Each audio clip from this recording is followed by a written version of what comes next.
नारद मुनि ने ध्रुव को भगवान विष्णु की भक्ति का मार्ग दिखाया था। नारद ने दिया ध्रुव को नारायण मंत्र। राजा उत्तानपाद की दो रानियां थीं। बड़ी रानी का नाम सुनीति और छोटी रानी का नाम सुरुचि था। सुनीति के पुत्र का नाम ध्रुव था और सुरुचि के पुत्र का नाम उत्तम। राजा छोटी रानी और उसके पुत्र से विशेष स्नेह रखते थे। बेचारी सुनीति और बेटे ध्रुव की हमेशा उपेक्षा होती थी। महल की परिचारिकाएं भी सुरुचि से प्रसन्न नहीं रहती थी। वे प्रायः घृणा से उसकी ओर देखती और बोलती, देखो वो आ रही है रानी सुरुचि, देखो तो कैसी अकड़ है, इसका तो बस एक ही लक्ष्य है कि किसी तरह से इनके पुत्र उत्तम को ही राजगद्दी मिले। सुरुचि अपने बेटे के पास गई तो वह बोला, माँ इस समय पिताजी खाली बैठे हैं, मैं जाकर उनकी गोदी में बैठ जाऊं। जरूर बैठो, मेरे मुन्ने होने वाले राजा का उस गोद पर पूरा अधिकार है। सुरुचि ने बेटे के सिर पर प्रेम से हाथ फिराते हुए कहा। ध्रुव ने उत्तम को पिता की गोद में बैठे देखा तो वह भी उधर ही भागा और बोला, पिताजी मैं भी आपकी गोद में बैठूंगा। सुरुचि ने उसे झिड़का, हरगिज नहीं, तुझे उस गोद में बैठने का कोई अधिकार नहीं है, भाग जाओ यहाँ से। मैं कहाँ जाऊँ? छोटी माँ कल्पित होकर रुआसे स्वर में ध्रुव ने पूछा। जा भगवान विष्णु से प्रार्थना कर कि तुझे मेरी कोख से जन्म दे, तभी तू उत्तम की तरह अधिकार पा सकेगा।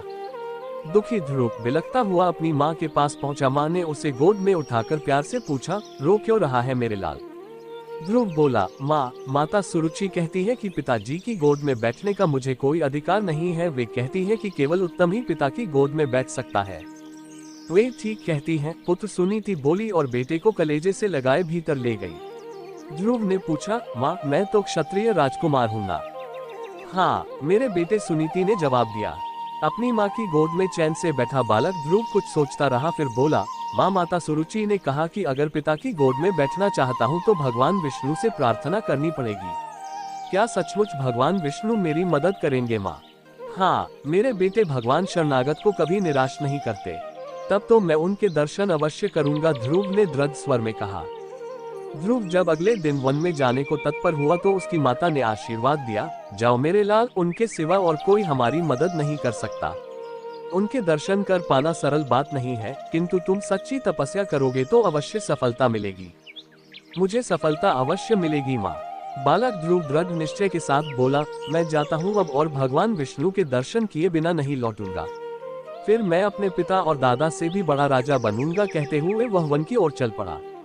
उधर देवर्षि नारद को सुरुचि के कटु वचनों और ध्रुव के संकल्प के बारे में पता चला तो उन्होंने सोचा, ध्रुव सच्चा क्षत्रिय है, अभी वह बालक मात्र ही है, किंतु सौतेली माँ का दिया हुआ अपमान सह नहीं सका, पर बेचारा कैसा असंभव संकल्प कर बैठा है, चलकर उसे समझाना होगा। नारद ध्रुव के पास पहुँचे और बोले, बेटे अपने भाग्य से समझौता करके अपनी माँ के पास चले जाओ। बालक ध्रुव ने कहा, हे देवर्षि नारद, मैं यशस्वी राजा उत्तानपाद का बेटा ध्रुव हूँ, मैं क्षत्रिय हूँ, मैंने भगवान विष्णु को प्रसन्न करने का दृढ़ निश्चय कर लिया है। नारद बोले, मुझे मालूम है वत्स, किंतु अभी तुम बहुत छोटे हो, भगवान के दर्शन कर पाना बहुत कठिन बात है। तुम जरा बड़े हो जाओ तब कोशिश करना। ध्रुव ने कहा, क्षमा कीजिए देवर्षि, मैं अपना इरादा बदलने वाला नहीं, आप मेरा मार्गदर्शन कर दे तो आपकी अति कृपा होगी। देवर्षि नारद ध्रुव के निश्चय की दृढ़ता से प्रसन्न होकर बोले, यमुना तट पर एक स्थान है मधुवन, तुम वहां जाकर तपस्या करोगे तो भगवान तुम्हें जरूर दर्शन देंगे। ध्रुव ने पूछा, हे मुनिवर, अब ये भी बता दीजिए कि तपस्या कैसे की जाती है। तब नारद ने उसे समाधिस्थ होकर ओम नमो भगवते वासुदेवाय मंत्र का जाप करने को कहा और बोले, बस इसी मंत्र को बार बार दोहराकर ध्यान लगाना। तत्पश्चात ध्रुव तो मधुवन की ओर चल पड़ा और नारद राजा उत्तानपाद के पास पहुंचे। राजा ने नारद का बहुत सम्मान किया और एक ऊंचे आसन पर स्थान दिया।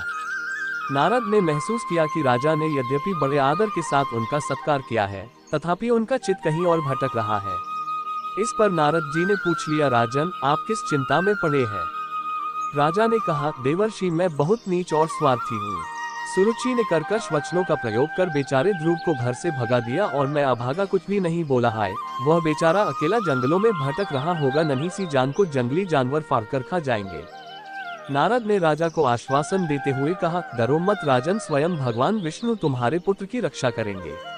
वह तो तुम्हारे वंश का कुलदीपक है, वह शीघ्र ही लौट आएगा।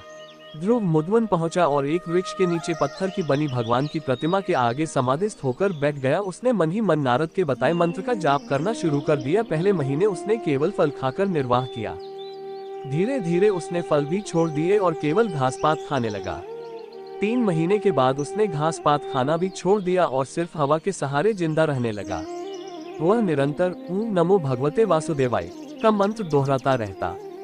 5वें महीने उसने सांस भी रोक ली और एक टांग पर खड़े रहकर मंत्र जाप करता रहा। ध्रुव की कठिन तपस्या की शक्ति से पवन तक रुक गया। सारे स्वर्ग में त्राही त्राही मच गई। धरती के लोग व्याकुल हो उठे और भगवान से रक्षा की प्रार्थना करने लगे। स्थिति असह्य हो उठी तो सभी देवता मिलकर भगवान विष्णु के पास पहुंचे और उनसे प्रार्थना की, हे प्रभु हमारी रक्षा कीजिए। भगवान श्रीहरि बोले, हे देवगण इतने निराश मत हो, मैं पृथ्वी पर जाकर ध्रुव को उसका इच्छित वरदान दूंगा, तब सब ठीक हो जाएगा।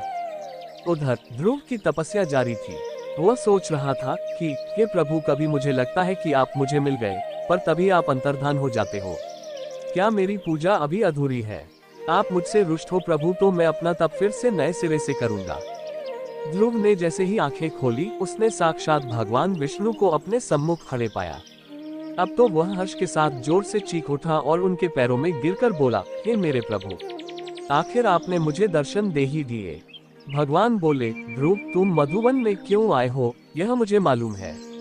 तुम्हारी मनोकामना पूर्ण होगी, तुम महान राजा बनोगे, तुम 36,000 वर्ष तक राज्य करोगे, फिर तुम्हें स्वर्ग में स्थान मिलेगा जहां तुम सदा के लिए अमर हो जाओगे। ध्रुव को आशीर्वाद देकर भगवान विष्णु अपने वाहन गरुड़ पर बैठकर वैकुंठलोक चले गए। ध्रुव ओम नमो भगवते वासुदेवाय कहता हुआ अपने घर लौट पड़ा। ध्रुव के आगमन की खबर जैसे ही राजा उत्तानपाद को मिली, उन्होंने अपना रथ सजवाया और अपने पुत्र पर भरपूर प्यार लुटा दिया।